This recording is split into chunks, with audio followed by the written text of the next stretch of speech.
At 7 o'clock, we number 10 USC, who's 7-1, traveling to Arizona, who's 3-4. USC favored by 15.5 points in the Pac-12 network. Caleb Williams for USC has gone 147 to 230, thrown for 1,971 yards, 19 touchdowns, 1 interception. Travis Dyes had 101 carries for 647 yards and 7 touchdowns.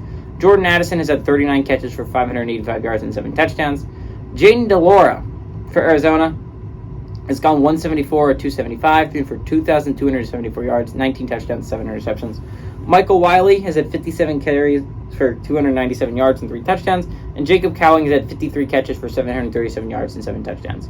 USC leads the series all time, 36-8. Last 9 games have gone to USC, ranging from 2013 to 2021. 2012 was the last time Arizona won at home.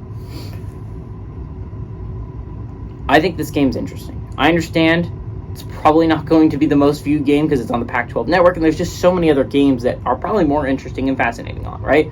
Kentucky, Tennessee is obviously a big rivalry. Michigan State, Michigan is obviously really interesting. Ole Miss A&M is going to be interesting on the SEC network. Stanford, even Stanford UCLA is probably going to be a more fascinating football game to the casual viewer. But this game has the possibility of being really interesting, simply because USC really, it's very interesting how they refuse to play defense. It's a bold strategy, Cotton. Let's see if it pays off for them.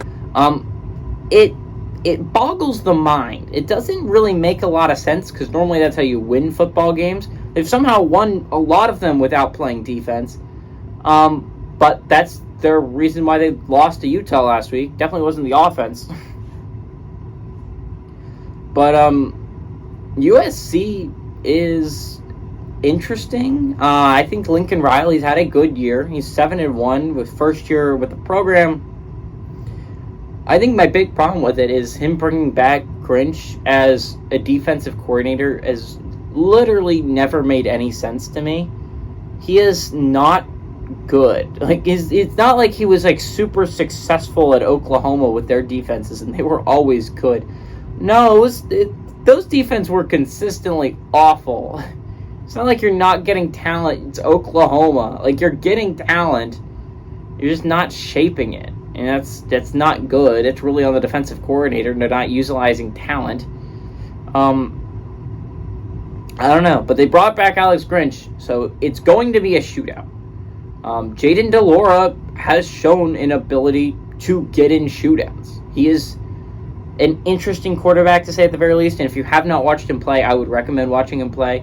He is a lot like, I think my best representation of him is probably Johnny Manziel type player. I understand he's not Johnny Manziel, but that's kind of his play. That's kind of how he plays football. He's a boom or bust player.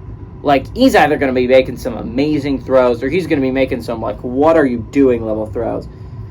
And I do Johnny Manziel and not Brett Favre in that regard, because Brett Favre was significantly better at it, and Johnny Manziel, his play is very similar to Johnny Manziel.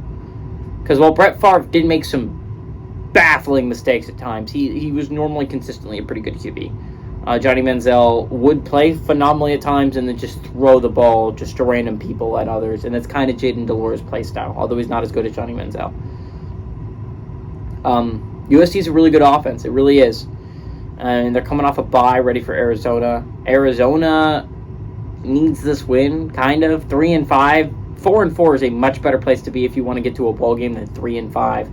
Because 3-5 means you got to go 3-1 down the stretch. 4-4 means you got to go 2-2 down the stretch. And that just seems so much more reasonable than asking your team to go 3-1 in the Pac-12. I think this game actually is really close. I think it is close. I think Arizona keeps up in a shootout.